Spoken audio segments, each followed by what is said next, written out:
Terima kasih atas waktunya. Bang Doli, dengan elektabilitas Ridwan Kamil yang belakangan ini merosot, apakah masih tetap mau memaksakan RK ini untuk maju di Pilkada Jakarta, Bang Doli? Iya, kan kita masih punya cukup waktu ya, masih ada 2 bulan lagi sebelum pendaftaran di 27 sampai 29 Agustus. Nah, jadi kita akan lihat nanti survei-survei berikutnya seperti apa ya. Yang jelas Ridwan Kamil sampai sekarang masih terus jadi perbincangan ya, baik itu di Jawa Barat maupun di Jakarta. Nah, nanti kita lihat hasil berikutnya seperti apa. Dan yang paling penting sebetulnya harus dipahami bahwa Golkar ini adalah bagian dari Koalisi Indonesia Maju, ya.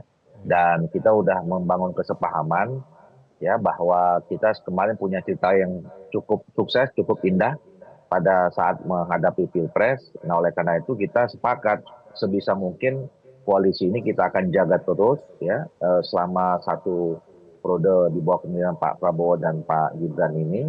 Nah, apalagi termasuk menghadapi event-event politik seperti pilkada gitu.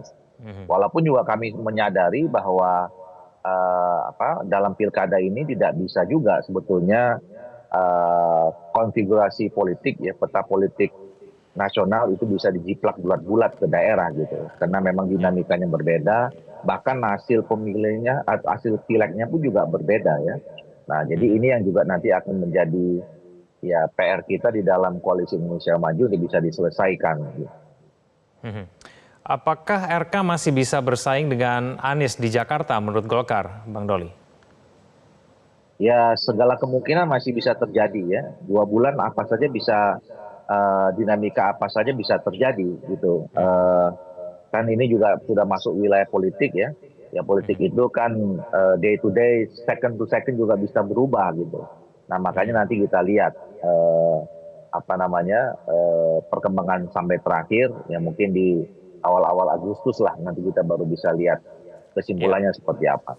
Bang Doli, apakah itu memang yang terjadi sekarang ini? Bahwa Golkar itu tersandera begitu dengan Koalisi Indonesia Maju, Golkar maunya RK di Jawa Barat saja, tapi karena tergabung dalam Koalisi Indonesia Maju, jadi harus menunggu keputusan dari koalisi, Bang Doli? Saya kira bukan seperti itu ya narasinya ya, bahwa kita ini sudah ada kesepakatan yang seperti saya katakan tadi, dan kita ingin menang sama-sama ya. Jadi saya kira betul nanti pada kan begini, masing-masing partai politik tentu punya kalkulasi. Dan saya kira memang kalau menghadapi kompetisi, ya mana ada kita menghadapi kompetisi tidak ingin menang. Semua kan tentu ingin menang. Jadi kalaupun nanti kita harus masing-masing kalkulasi partai politik ini, termasuk kalkulasi Golkar, saya kira juga nanti akan harus dibuka ya, di atas meja bersama dengan pimpinan partai politik Koalisi Indonesia Maju yang lain ya, bahwa kalau kita mau menang di Jakarta rumusnya harus seperti ini. Kalau kita mau menang di Jawa Barat konsepnya seperti apa gitu ya. Nah, ini yang juga saya kira harus nanti juga menjadi dasar pertimbangan pengambilan keputusan bersama di antara Koalisi Indonesia Maju. Jadi kita juga tidak mungkin ya mencalonkan seseorang sepakat, tapi kita tahu semuanya peluangnya lebih kecil dibandingkan misalnya dengan kita mempunyai tokoh yang kemudian kita tahu di daerah itu sudah punya potensi untuk menang gitu. Jadi saya kira dan kami yakin ya bahwa Koalisi Indonesia Maju ini juga punya pemahaman yang sama tentang itu, bahwa kita at the end semuanya ingin menang. Benar, tapi bukankah tidak hanya Partai Golkar, tapi kemudian partai-partai lain dalam Koalisi Indonesia Maju bahwa juga pasti sepakat bahwa ketika Ridwan Kamil ditaruh di Jawa Barat sudah pasti menang begitu karena elektabilitasnya tinggi. Kalau misalnya memang semua sudah sepakat seperti itu, kenapa kemudian tidak segera saja mengumumkannya begitu? RK di Jawa Barat saja, Bang Doli. Iya, tapi kan kita berpikirnya semua, ya. Artinya yang dibahas oleh Koalisi Indonesia Maju dan pimpinan Koalisi Indonesia Maju itu kan bukan hanya Jakarta, bukan hanya Jawa Barat, tapi semua daerah. Jadi tentu kalau misalnya kita putuskan Ridwan Kamil misalnya di Jawa Barat, kita tentu harus juga punya opsi lain ya untuk di Jakarta. Makanya saya setuju tadi misalnya mungkin kita perlu mempertimbangkan nama-nama lain ya, nama-nama baru yang juga punya potensi untuk kita dorong elektabilitasnya supaya naik ya. Contoh tadi misalnya ada nama Riza Patria juga punya pengalaman ya, jadi Ya. wakil gubernur, kemudian sekarang malah ketua Gerindra Jakarta gitu.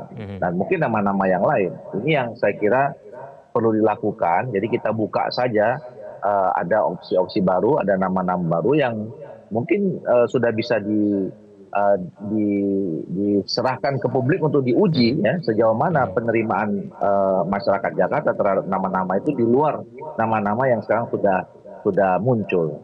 Bang Doli, kalau Golkar cenderung maunya Ridwan Kamil di Jawa Barat, tapi Koalisi Indonesia Maju pengennya di Jakarta. Lalu kemudian faktor atau variabel apa yang nantinya akan menentukan di mana kemudian Ridwan Kamil ini akan ditaruh begitu? Ya, yang akan menentukan faktor peluang mana yang paling mungkin untuk bisa memenangkan Ridwan Kamil. Menurut saya itu yang paling penting ya. Karena sekali lagi saya katakan bahwa ya kita ini membangun kerjasama politik kan untuk mendapatkan benefit politik ya. Benefit politik dalam pilkada itu yang kemenangan. Jadi tidak mungkin kita mau memilih atau memutuskan sesuatu, menetapkan nama orang di satu daerah yang kita tahu peluangnya itu kecil untuk menang gitu. Nah, makanya oleh karena itu kita masih punya, sekali lagi masih punya cukup waktu ya, kita lihat nanti ya apakah ada perubahan ya. Karena kalau kita lihat per hari ini ya, idealnya menurut Golkar ya, bahwa Ridwan Kamil itu lebih baik, lebih ideal itu menjadi gubernur kembali di Jawa Barat. Tadi kalau disebutkan soal hasil surveinya ya, approval ratingnya sangat spektakuler dan kemudian elektabilitasnya tidak ada yang menandingi di sana untuk sementara ini. Itu artinya masyarakat Jawa Barat itu lebih menginginkan ya, masyarakat Jawa Barat lebih besar menginginkan Ridwan Kamil untuk kembali tetap memimpin Jawa Barat dibandingkan masyarakat Jakarta ya. Terus sekali lagi per hari ini ya. Nah, kita lihat nanti perkembangan seperti apa, baru nanti itu yang menjadi dasar keputusan. Jadi sekali lagi faktornya adalah apakah nama yang kita usung bersama nanti itu punya potensi untuk menang atau tidak. Ya, Bang Doli, dan bukankah memang masih banyak pekerjaan rumah yang harus diselesaikan Ridwan Kamil di Jawa Barat? Nah, itu dia. Jadi kalau kita bedah ya soal survei itu, kenapa approval ratingnya tinggi dan kemudian elektabilitasnya tinggi? Artinya masyarakat Jawa Barat itu menilai bahwa kepemimpinan Ridwan Kamil 1 periode 5 tahun belakangan ini itu dianggap cukup sukses. Dan kenapa mereka masih memilih Ridwan Kamil? Karena mereka masih mengharapkan ya bahwa bisa jadi ada program-program yang belum tuntas ya, yang mereka sudah tahu bahwa itu akan bagus tapi belum terlaksana gitu ya. Dan mereka membutuhkan masih Ridwan Kamil untuk 5 tahun mendatang untuk menuntaskan program-program itu. Ya, jadi mereka menganggap bahwa ya dengan Ridwan Kamil kembali memimpin di Jawa Barat, mereka melihat bahwa kemajuan akan lebih terlihat lagi, lebih cepat lagi ya, pembangunan akan bisa tambah bagus gitu ya, kalau digenapi 2 periode.